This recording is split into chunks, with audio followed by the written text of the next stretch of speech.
Hey everyone, just a quick reminder. Only about 25% of you watching are subscribed to the channel. If you're enjoying the content, hitting that subscribe button would really help the channel grow. And while you're at it, smash that like button too. It helps a ton, and lets me know you're enjoying the content. Thanks for being here, and let's dive into the story. There are things in this world a person just chooses to ignore. Like the unspoken rule that you never make eye contact with the guy who's been sitting in the lobby for 5 hours, sipping the same cold coffee. Or the fact that the elevator sometimes dings for no reason at 3:13 a.m. Or how room 733 doesn't exist on the booking system, but the night logs still show guests checking in. But me? I've been working at this damn Marriott for 6 years, and I've gotten really good at ignoring shit. That is, until I accidentally found the book. And then? Well, then I started noticing things. It was a slow Tuesday night, the kind of shift where you spend more time contemplating horrible life choices than actually working. No guests at the front desk, no phone calls, just the dull hum of lobby music playing the same 3 piano instrumentals on repeat. I leaned back in my chair, stretching, scratching the back of my knee when... thud. Something heavy dropped under the desk. I frowned, sitting up. The hell? I pushed back my chair and leaned down, expecting to see one of those stupid binders of corporate bullshit policies that my manager, Denise, always shoved in random places. But what I actually found? It was a book. An old one. Thick. Dusty as hell. Dark brown, cracked leather binding. The Marriott logo barely visible on the cover. A golden title was stamped across the front. Employee Handbook, Revised Edition. I squinted. Weird. I'd never seen this before. We had an employee manual, but it was a boring 20-page PDF emailed to us years ago. Nobody ever read it. But this? This thing looked ancient. I wiped some dust off the cover, and the lobby lights flickered. Not a normal flicker. Not a cheap fluorescent buzz or a quick power surge. No, this was slow, like the whole room blinked. I froze. The lobby clock above the desk read 2:17 a.m. But something was wrong. I could have sworn. No. I was positive it had just been 2:22. I exhaled sharply, shaking my head. Tired. That was it. Just tired as hell. I set the book on the desk and cracked it open. The paper inside was yellowed and stiff, filled with typed-out text in an old-fashioned serif font. The first few pages were normal. Employee benefits, payroll, uniform policy. And then, I turned to a section titled, Night Shift Protocols. I read the first rule. 1. If the man in the gray suit asks for a key, give him room 333. If you don't, he'll take another guest instead. What? I stared at the words, my brain buffering. This had to be some kind of joke. The second rule wasn't any better. 2. Do not let guests use the pool after 1:45 a.m. If you hear splashing, ignore it. If someone asks for towels, direct them to the vending machines. I felt a small chill crawl up my arms. I was about to turn the page when... the lobby door opened. A man walked in, wearing a gray suit. I went completely still. He stepped up to the counter, expressionless, his eyes too dark, too sharp. His voice was smooth when he spoke. I need a key to room 333. We don't have a room 333, at least not in the system. I stared at him, my stomach knotting. My fingers gripped the handbook, my pulse thudding in my ears. What the hell happens if I don't give him a key? I swallowed hard. Sir, The phone rang, loud, jarring, like an alarm. The man in the gray suit didn't even blink. I picked up the receiver, voice tight. Front desk, this is Robert. Silence. Then, a whisper. Give him the key. Click. The line went dead, and the lobby lights flickered again. I stared at the dead phone in my hand.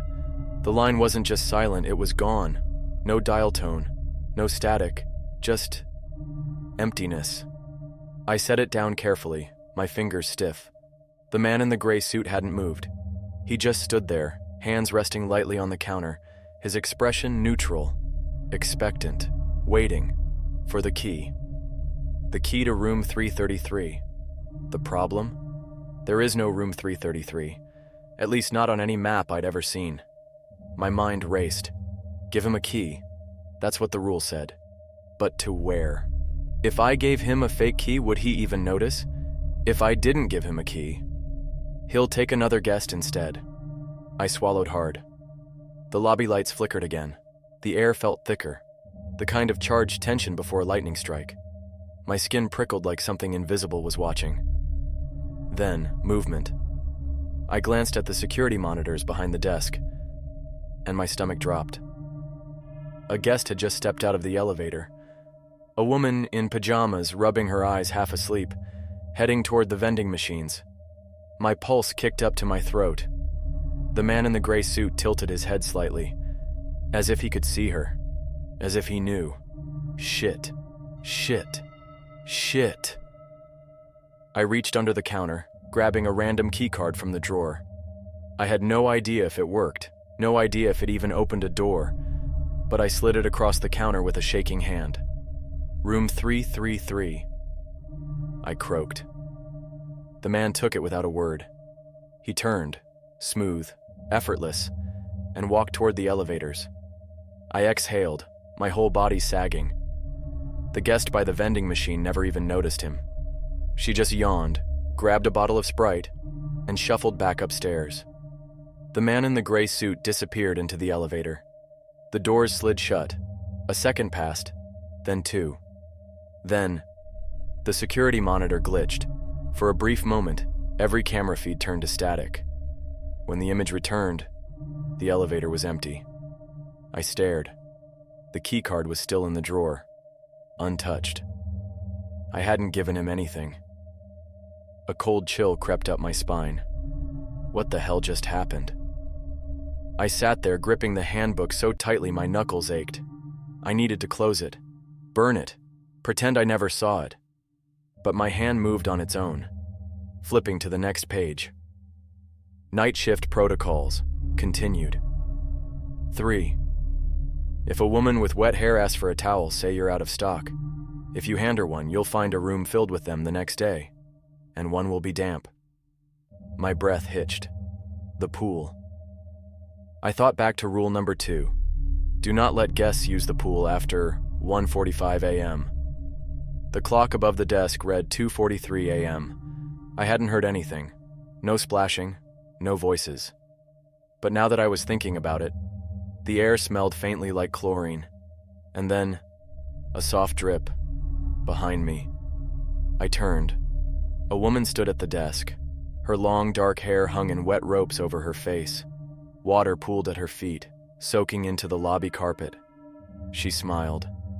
Do you have a towel? Her voice was soft, polite, but something about it made the skin on my arms tighten, like I'd been exposed to something I wasn't supposed to hear. I didn't move, didn't breathe. Rule number 3. If a woman with wet hair asks for a towel, say you're out of stock. If you hand her one, you'll find a room filled with them the next day, and one will be damp. My mouth was dry. The air smelled thicker now, chlorine and something stale. I flicked my eyes to the security cameras. There was no one standing at the front desk, but she was right there. I forced my throat to work. Sorry, we're out of towels. She tilted her head slightly, not in confusion, not in disappointment, just, watching me, assessing. A single drop of water slid from her chin, landing with an audible tap on the marble counter. That's a shame, she murmured. She turned, walking toward the elevator. Each step left wet footprints on the floor. The camera feed glitched. For a fraction of a second, her reflection was walking in the opposite direction. And then, just like that, she was gone. I exhaled, heart hammering. But before I could process what just happened, a sharp ding made me jump. The computer screen blinked.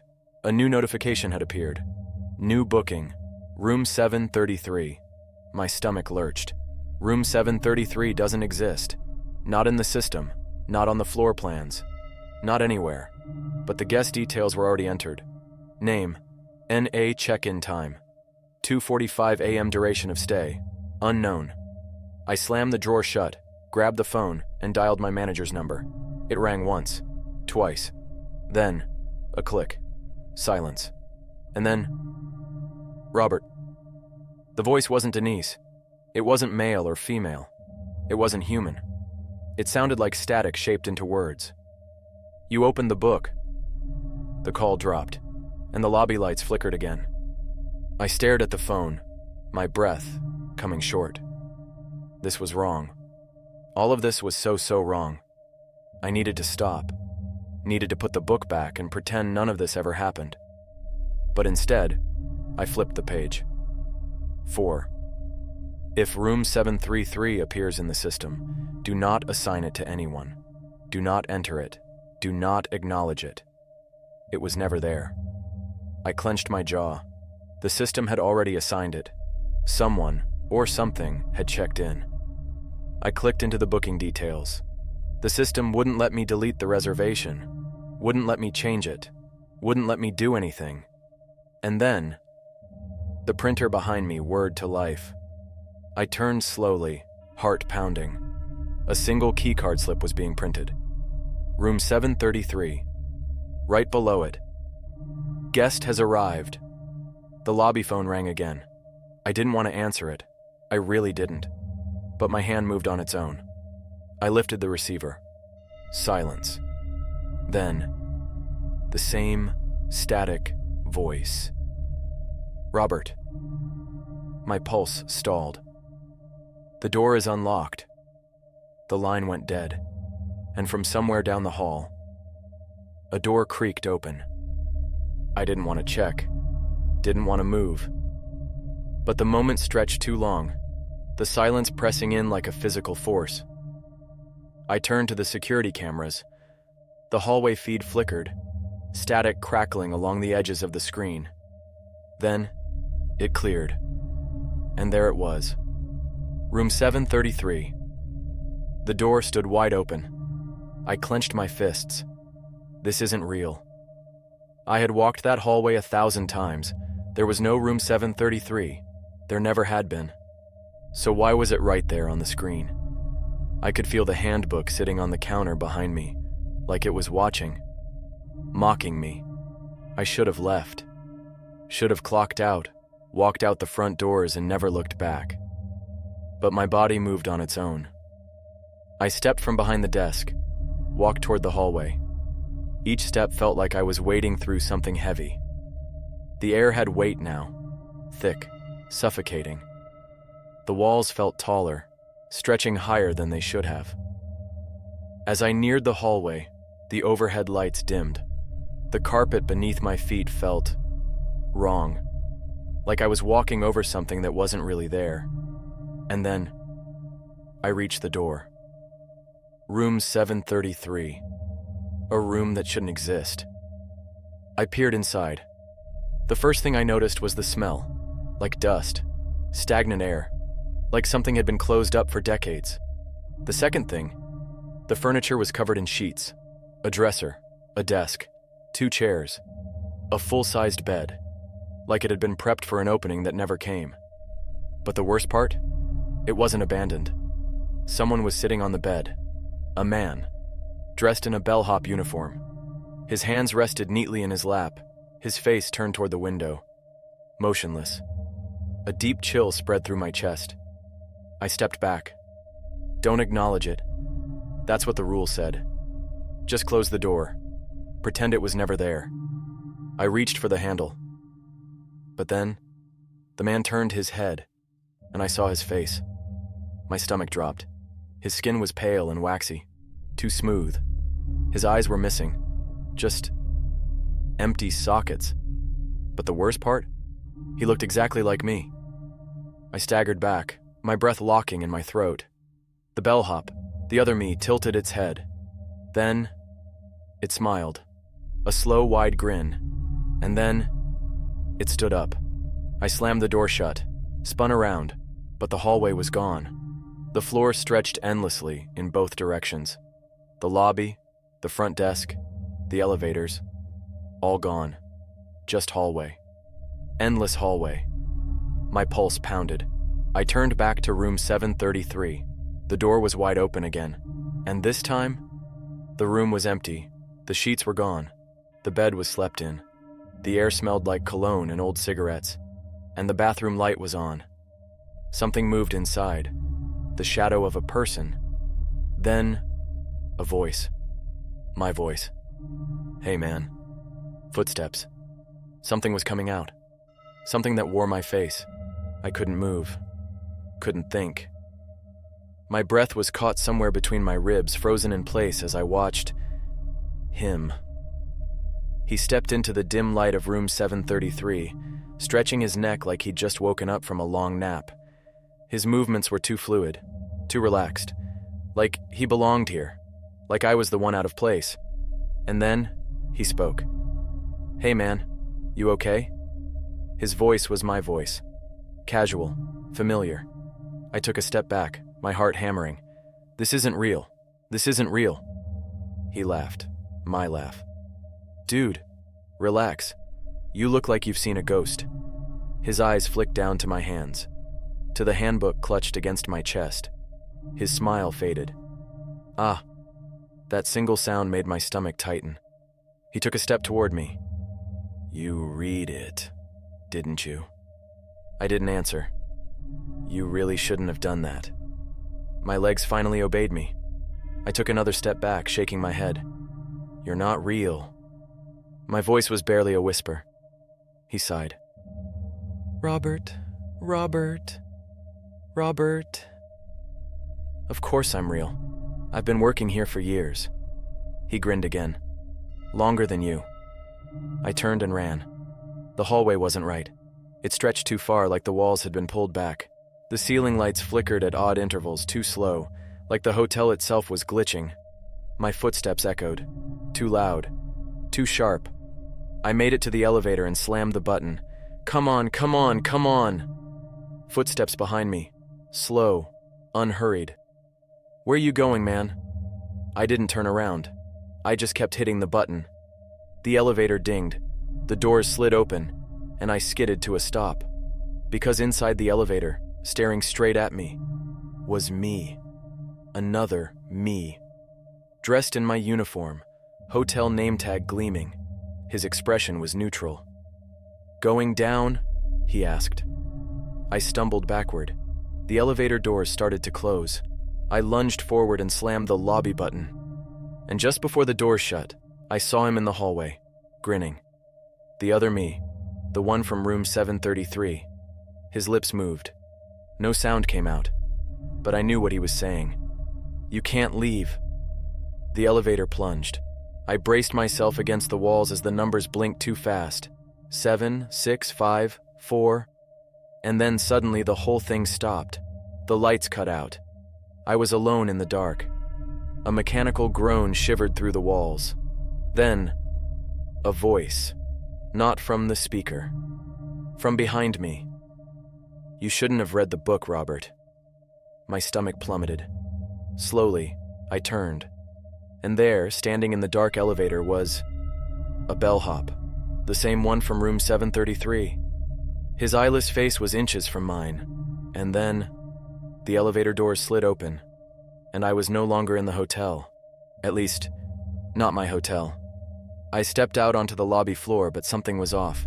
The walls stretched too high, the chandeliers flickered like candlelight, and the air smelled, stale. Like an old house that had been sealed up for years. The front desk stood exactly where it should be, but the chair behind it was occupied. By me. Or at least another version of me. His hair was slicked back, his uniform pressed and neat, a twisted grin plastered across his face. Welcome back, Robert. I felt the handbook burning in my hands. No. My voice came out hoarse. No, this isn't real. I took a step backward. His grin widened. Isn't it? I turned to run, but the lobby doors were gone. In their place, a wall of hotel keys hung from golden hooks. Hundreds of them. Thousands. all marked with room numbers that shouldn't exist. 333, 444, 666, 999. My stomach twisted. "I don't belong here," I whispered. The other Robert chuckled. "That's what they all say at first." I shook my head. "Think, Robert. Think. The book. This all started when I found the handbook, when I opened it, when I read the rules. I needed to fix the rules, or break them." I flipped open the book with shaking hands. The pages turned on their own, flipping rapidly until they landed on a blank space.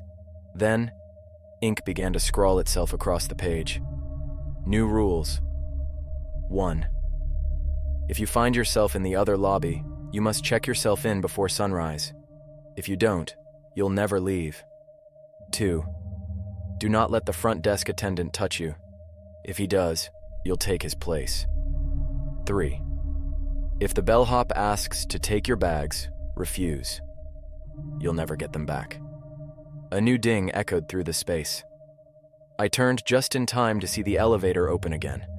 A bellhop stepped out. Not the one from before. This one was fresh. His uniform crisp, his posture rigid. He looked terrified. "Please," he whispered. "You have to help me." I stared. His name tag gleamed under the chandelier's flickering light. "Robert, please," he whispered again. "You have to help me." My breath hitched. His uniform was new, pressed, untouched by time.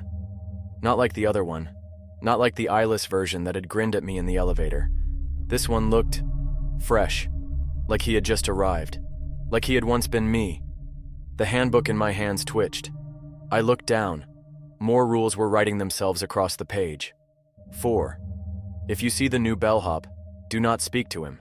He is not yours to save. 5. If he asks for help, do not acknowledge him. If you do, you will replace him. My blood turned to ice. I snapped the book shut. The bellhop's face twisted. "No, no, no." He shook his head violently, stepping closer. "You don't understand. This place isn't real. It's feeding on us. If you don't help me, you'll..." I stumbled backward. No. This was a trap. I glanced over my shoulder. The other me behind the front desk was still grinning. Just watching. Waiting. Like he already knew how this was going to play out. I turned back. The bellhop lunged. His fingers closed around my wrist, and suddenly, everything collapsed. I was falling. Not like before, not like an elevator drop. This was worse. The walls shattered around me like glass breaking in slow motion. The floor cracked open beneath my feet. I could hear voices, hundreds of them, screaming, laughing, begging, all versions of me. I squeezed my eyes shut. And then, I hit the floor. Hard. The breath was knocked out of my lungs. I gasped, rolling onto my side. The air smelled like lobby coffee, faint vanilla-scented cleaner. I opened my eyes. I was back. The real hotel, the front desk, the normal lobby, the clock blinking 3:17 a.m. I was back. I scrambled upright, my heart racing. I turned to the security monitors. No room 733. No other lobby. No other me. Just the hotel. As if nothing had ever happened. I exhaled, shaking. And then, I felt it. The handbook was still in my hands. But it wasn't old anymore. The cover was smooth. The leather was fresh. The title gleamed in new gold lettering. Employee Handbook, Revised Edition. And at the very bottom, a new rule had been added, in my own handwriting. 6. If you find the book, do not open it. Put it back where you found it. I stared.